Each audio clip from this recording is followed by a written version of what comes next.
Hey, welcome back. I'm still working on the workbench area now. And just starting to do some work underneath. So I've got my giant power strip installed where it's gonna go. So I'll just be able to reach up from where I'm sitting here and just plug stuff in as I need to. I'll also probably run layout power off of there. And that is in this plug here, which is on its own circuit.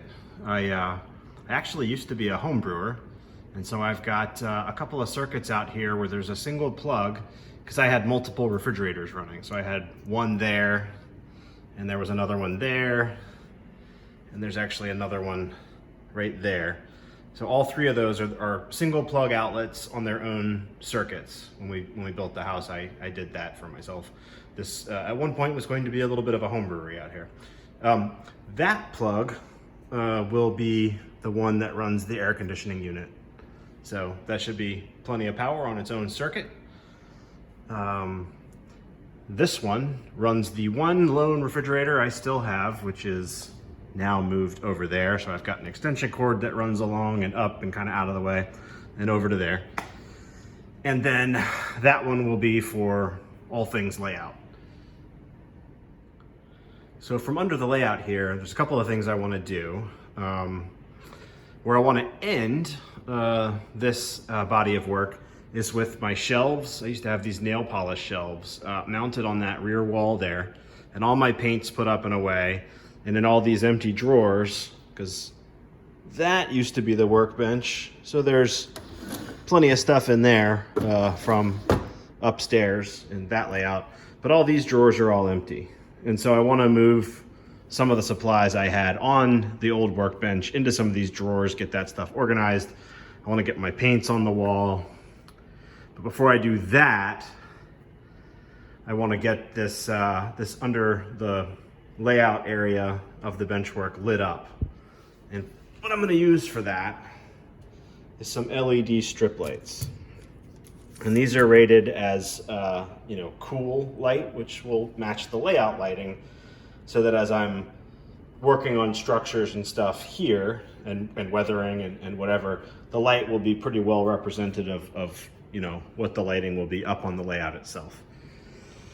So I want to get those run, and what I think I'm going to do, I think they're really bright, but I've not used them before, so I need to do a little experimenting.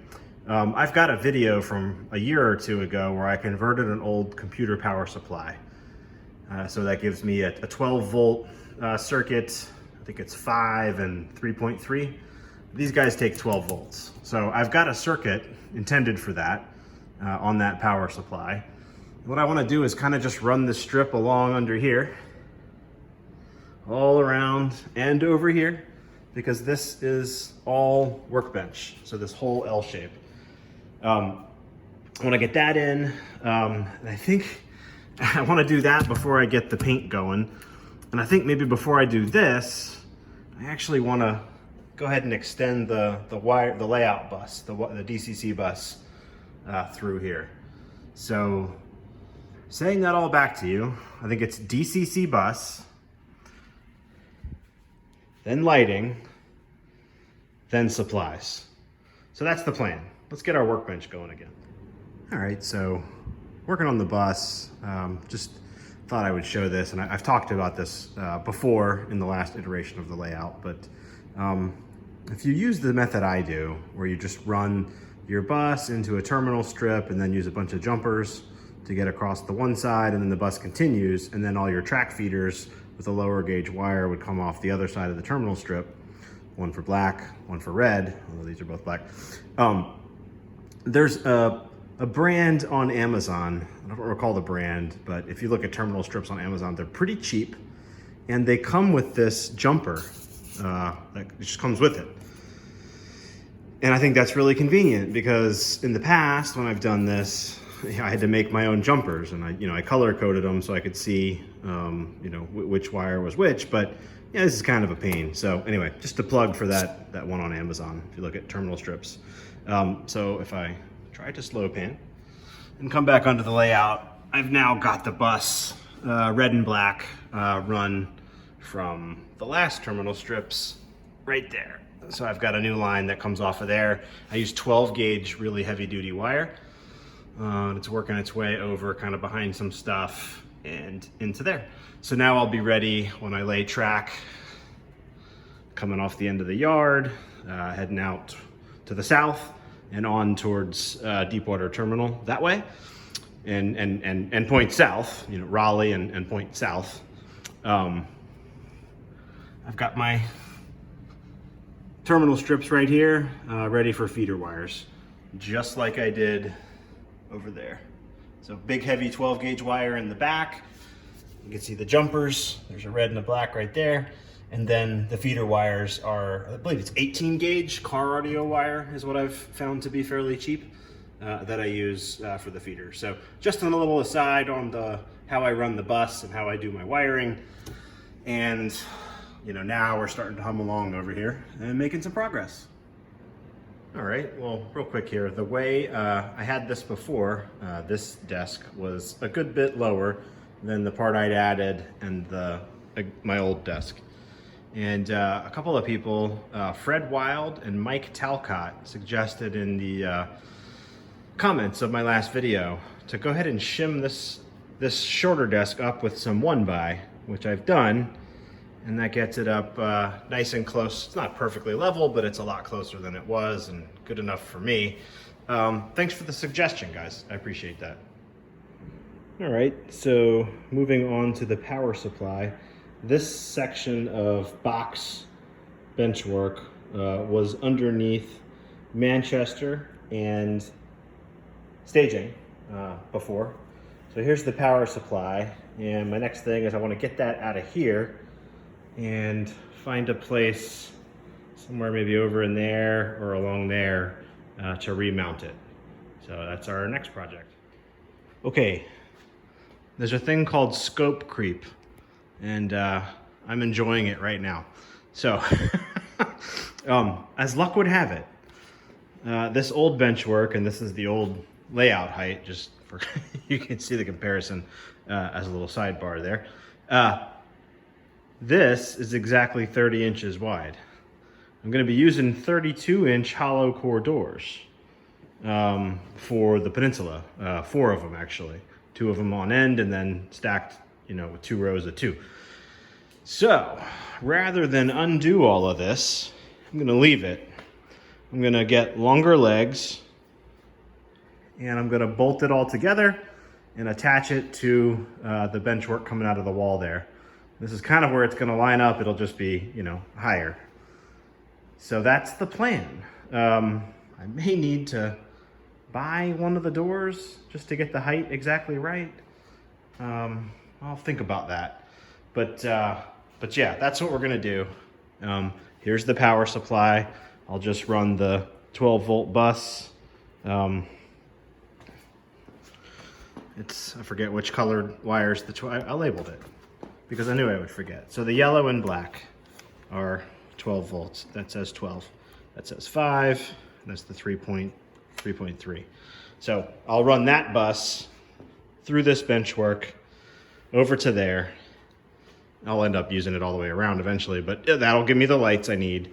And that's our plan. So we're actually gonna scope creep. We're gonna start working on the Peninsula. How about that? Okay, so we've got that section with legs on and braces, and that's where it's going to be. I'll probably add a little box to the back of this because this is actually going to be slightly wider than this one. But I do have a power supply in. It is now live. The switch I built on the old layout. That's the power supply fired up. And that line coming off is the 12-volt lead. So all I need to do now is run that over to the workbench, making progress. One other thought, second advantage of going ahead and putting at least this section up is the yard lead. That's the ladder. So the yard lead on the plan actually comes around and runs and parallels the main line and comes way over here, because it's gonna be a pretty long yard once I get all the tracks in. So I'll go ahead and put an image up of the plan here and show you what I mean. But this allows me soon, once I start laying some track and stuff, to actually be able to start switching the yard again. So that's exciting. So two benefits of going ahead and putting this in now, going a little out of sequence from where I started as I thought things through. One last little note about the work I did on the Peninsula here. I ended up aligning this, it's probably easier to see from the side, not thick enough for a door. I'll just use plywood here. And that's because as I go down this way and extend it, the plan, I knew it in the plan, but now that I'm actually out here visualizing it, it was gonna be like quite a little bit less than a 30-inch aisleway, which I just feel like is too narrow. So I'm gonna, instead of using the doors, which locks me into the Peninsula being 160 inches long, I'll probably knock it back about a foot. It won't change anything about the operations, but it does mean that I won't be using doors, I'll just be using plywood, and that's okay. So just one more little note there. This is butted up there so that I can just lay plywood and it'll sit, flush against that plywood, use the foam, and go on from there. All right, so now I'm learning more and more about LED lights. So the pack that I started with, that was supposed to be like a daylight kind of color, almost was purple. And it required being hardwired, which is why all of this happened. But it's purple, and I don't want purple. I mean, it's white, but it's like a very purpley hue to the white. So I went and for 30 bucks picked these up at Home Depot, and they have a remote. You can change the colors on it, which is kind of fun. But these, yeah, I know it's daylight, but man, they sure feel like they have a bluish hue to them. And you can kind of see the blue on the table. Like, my eyes see that too. It's not just the camera. So I know I want it at a high Kelvin, but I don't know if I want it that high. And I don't know. I'm just messing with this. See what I feel. The lights that I had before were like this. There we go, nice and bright. And you can see that is not as blue as that, but it's also not a warm light. So I don't know why I can't get that color in an LED. That seems to be a bit of a challenge. All right, we've definitely made some progress since the last video. So I'm standing in the aisleway, and that's gonna be the workbench. So I've got my shelves in. I did run that LED strip, and it is a little bit blue, but I'm also going to bring in. I've got I think 6 of those that are 12 inches long on order, so I'll be able to put one there, on that angle, and a couple of them across here, and get more of a natural light like what you see right there.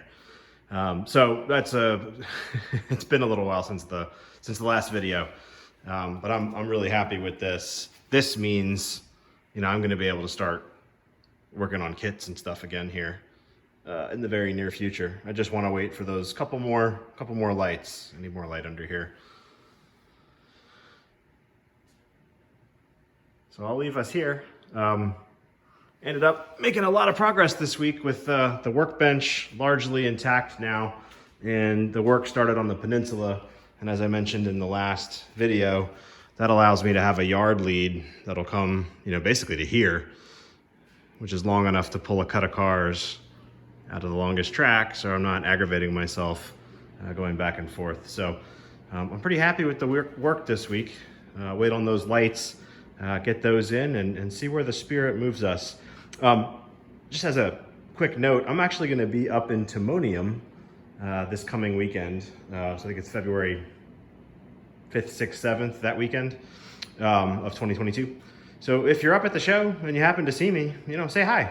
I'll probably be wearing some kind of goofy train t-shirt or something, and try not to get in too much trouble up there. But anyway, so I'm not sure how much progress I'm going to make in the coming week, but I will be at a train show for the first time in quite a while. So I'll leave it here. Hope everybody is doing well. Stay safe out there, and we'll see you next week. Well, I thought I'd wrap this video up Sunday night. It's now Monday night, and those extra under-the-counter lights I ordered arrived only in a day, so that's pretty fast. So I went ahead and installed them. So I've got the 2 there, that makes 3, 4, and then there's 2 more there for a total of 6. And that really brightens up, uses that natural light like I wanted it to be. And now I'm gonna call this done, and I'm very happy with it. So now I'm really gonna end the video. I hope y'all are well and safe.